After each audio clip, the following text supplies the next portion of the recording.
Coming up on today's edition of Locked On Eagles, we take one final look at the Eagles' upcoming matchup on Sunday against the Indianapolis Colts. I want to talk about Nick Sirianni, the Eagles head coach who takes on his former team for the first time. Got our LOE three-player props that I'm betting on in Eagles Colts, all that and more on today's edition of your daily Philadelphia Eagles podcast, Locked On Eagles.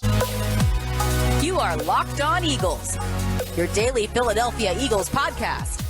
Part of the Locked On Podcast Network, your team every day.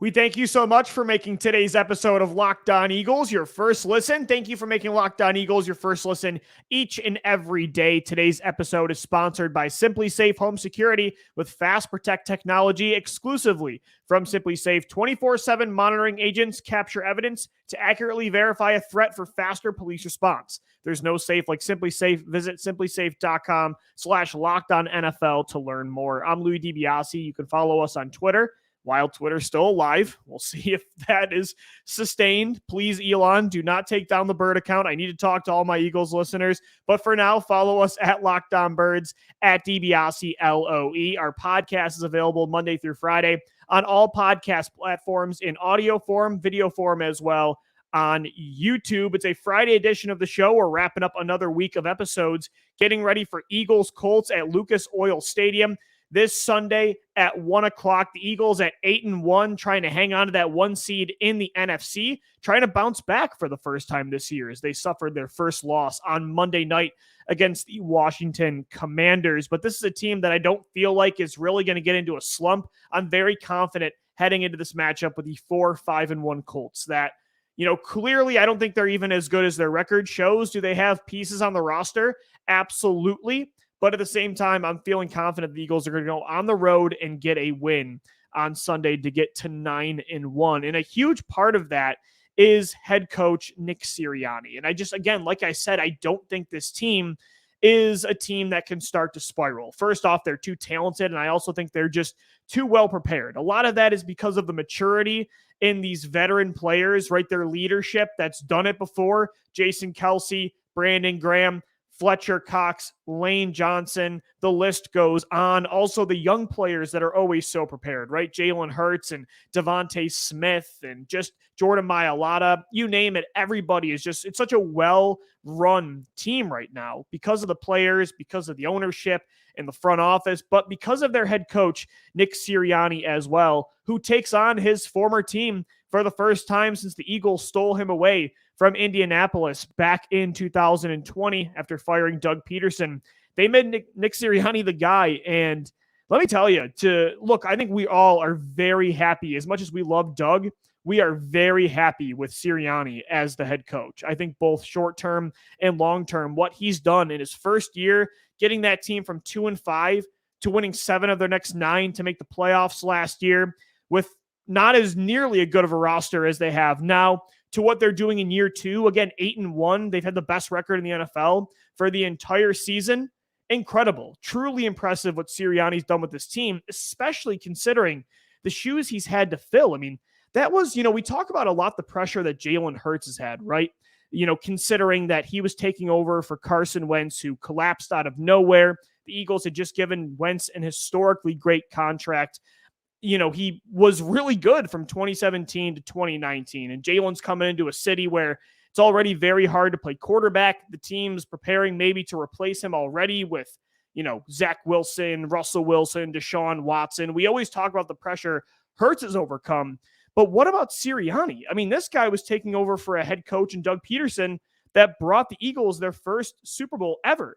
Say what you will about the Hurts-Wentz dynamic. Hurts wasn't taking over for Nick Foles. Carson Wentz wasn't the guy that won this team the Super Bowl in 2017. It was Nick Foles. Nick Sirianni was taking over for Doug Pederson, who was pretty much the main reason every year this team was able to overcome so much adversity, not just winning the title in 2017, but getting them back nearly to the NFC title in 2018 and what they did winning the division in 2019. I mean, to take over for maybe the most popular head coach in franchise history who got fired with only one bad year. So you had a lot of bitter fans, including myself, who didn't think Pederson should be fired to begin with. So the expectations are even tighter. The leash felt even tighter for Sirianni, and he has overcome all of that, and he has passed with flying colors. And it was such a great hire taking him from the Colts, and the Eagles wanted him because he was Frank Reich's go-to guy, and we know how much this organization respects Frank for his contributions to the 2017 Super Bowl run. And it's funny. I just started thinking about Sirianni with this matchup, right? And also seeing that the Colts beat Josh McDaniels and the Raiders last week, because it just makes you appreciate what the Eagles have done when they've needed a head coach. I mean, it feels like every offseason where, you see other candidates getting more hype. This you could be said for Doug Pederson as well when they hired him in 2016. And you see connections to other candidates for the Eagles, right? Ben McAdoo that year and Sean McDermott. And then the 2020 head coaching search, Josh McDaniels was tied to the Eagles there. And every time you get these other candidates that might be seen as the better choice, you get some connections with Philly, Jeffery Lurie takes you into a different direction and makes an underrated coaching hire that pretty much always works. It's crazy that Lurie has done this now 3 times. Say what you will about some of Lurie's, weaknesses, and I think he's got a few. One thing he does incredibly well as an owner is pick a head coach. I mean, he's done this same. When he sticks to his blueprint, it works. He goes for the underrated, young offensive coach that is very player-friendly. He is a player's coach that has the perfect culture, and it is always overlooked by the NFL. Andy Reid in the 90s, Doug Pederson in 2016, Nick Sirianni. All 3 hires were with a very similar blueprint. And the fact that Lurie has now nailed that kind of move 3 times is very impressive. The only time he didn't stick to that kind of blueprint, Chip Kelly happened, and we all know how that ended.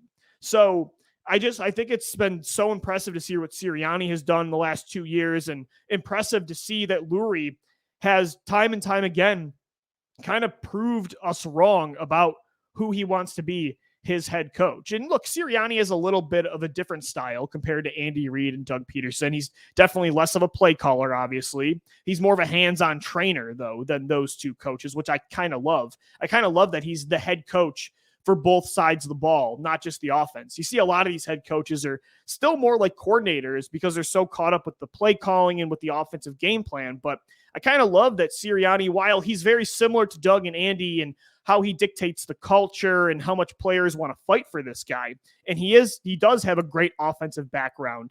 At the same time, I think he's different than Reid and Doug in a way. And I kind of like that dynamic. I think that's really helped the Eagles over the last 2 years. So I just think Sirianni's been a huge reason. Obviously, the head coach is always going to be, but Sirianni, especially the last 2 years, I think he's been able to really help elevate these Eagles teams. And, I think that's why so many new faces can come into this team and fit with the culture. I think Nick is a huge part of that. And so just kind of started getting to think about our head coach, considering he's returning to Indianapolis, where the Eagles took him in 2020. Again, I was a guy that in 2020 didn't want Doug Pederson to get fired. But I'll tell you what, Nick Sirianni was the best possible alternative. I think that's kind of the theme with both Jalen Hurts and Nick Sirianni. Sometimes that's just how life works. Sometimes you have a plan for one person to be the person, right? If I can make a relationship analogy, and then when you finally stop looking for that relationship, right, and that one ended not the way you wanted, and you might be a little bit bitter, out of nowhere, when you're not looking for the right one, suddenly the right one comes to fruition. That's kind of how life is, and I feel like the Eagles kind of represent that with the top of their organization, with Jalen Hurts and Nick Sirianni. Not to get too deep there, but yeah, I just thought about that. I think it's super fascinating, and I think Eagles fans, I think you all out there are definitely appreciative to have Sirianni as head coach. I hope you appreciate me. I'm going to try to get you to appreciate me on Sunday. I'm going to try to win you some money with these next coming LOE 3 bets. Every week we make 3 player props for the upcoming Eagles matchup presented by BetOnline. So we'll get into my 3 player props that I'm hammering coming up next right here on Locked On Eagles. And guys, today's episode of Locked On Eagles is sponsored by Tommy John. Getting stuck in Black Friday crowds coming soon, super uncomfortable. Shopping Tommy John's Black Friday sale from your couch, now that's super duper comfortable, especially with me right now. I'm getting hammered with snow up in Buffalo. It's an absolute blizzard, so I love shopping online with Tommy John. When you give your loved ones Tommy John, they're that much more comfortable so they can do everything better. Shop Tommy John's Black Friday sale right now and give the gift of comfort to everybody on your list, including yourself. With brand new Tommy John underwear, loungewear, and pajamas with over 18 million pairs sold, giving Tommy John has become a holiday tradition. 97% of women and men love getting a gift from Tommy John. That's why Tommy John doesn't have customers, they have fanatics. Celebrate soft this season with the gift of Tommy John underwear, loungewear, and pajamas. Every gift is backed by Tommy John's best pair you'll ever wear, or it's free guarantee. Celebrate soft this season with the gift of Tommy John's loungewear and pajamas. Shop Tommy John's right now and get 30% off site-wide at TommyJohn.com/lockedon. That's 30% off everything now at TommyJohn.com/lockedon. See site for details. I'm Louis DiBiase. Thank you so much for making Locked On Eagles your first listen each and every day. Guys, after today's show, make sure your second listen is the Locked On Sports Today podcast. From the games that matter the most to the biggest stories in sports, go beyond the scoreboard and behind the scenes with local experts and insight only Locked On can provide. Locked On Sports Today, available on this app, YouTube, and wherever you get your podcasts. Okay, as we do every single Friday, we're going to hammer some player prop bets for you in every upcoming Eagles matchup. Eagles-Colts Sunday at 1 o'clock. LOA 3 is always presented by Bet Online, the official sports book of the Locked On Podcast Network. So last week I went 1-3. I missed on Jalen Hurts having at least 19 completions.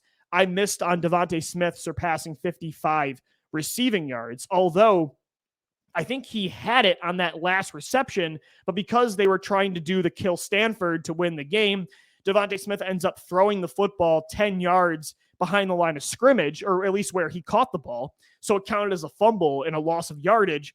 So he ended up with under 40 receiving yards. So I kind of got screwed with that bet. I did hit on Quez Watkins.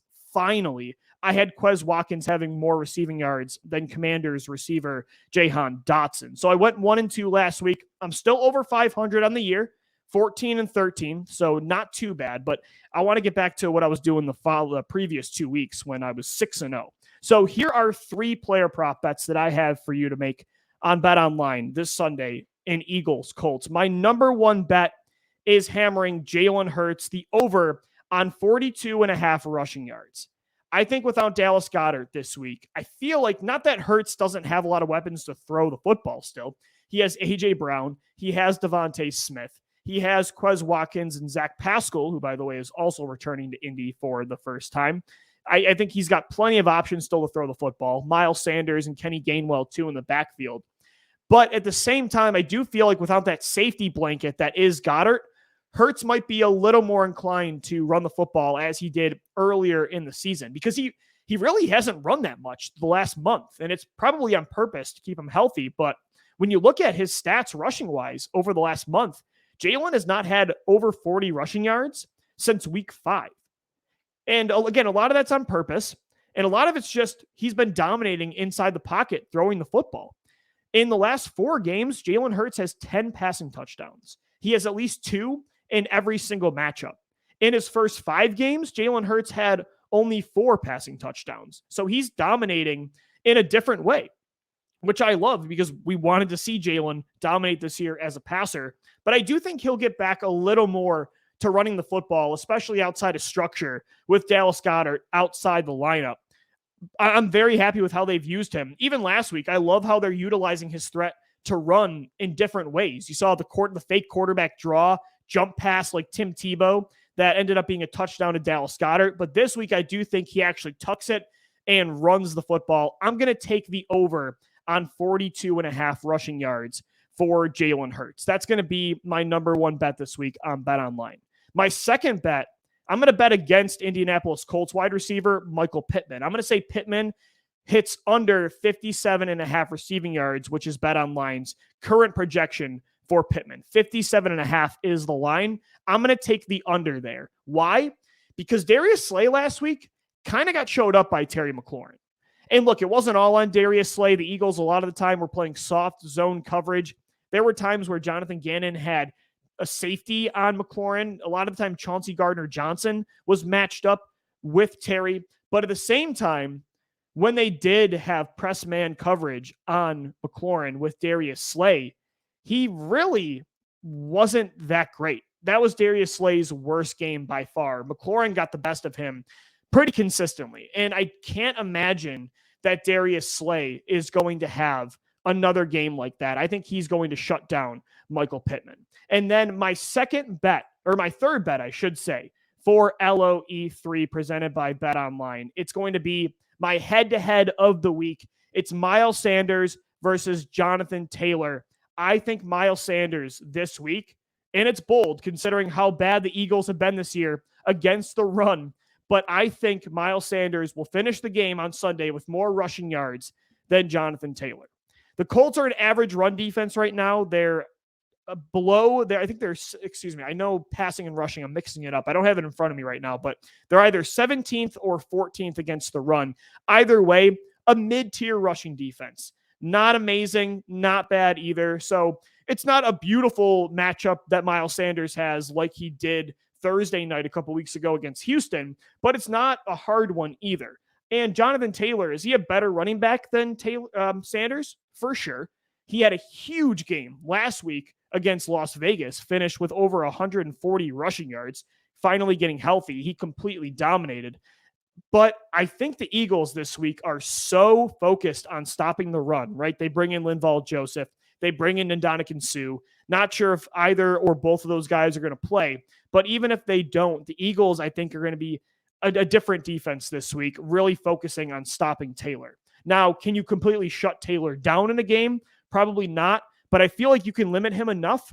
And I think the Eagles are going to really focus on dominating on the ground this week. I think they're going to be balanced as they always are. But this just feels like a get-right game.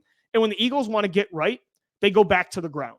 They do what they do best, and that is turn into the Hulk and have this offensive line and Miles Sanders take over. And I'm getting those vibes with this matchup against Indianapolis. It's bold.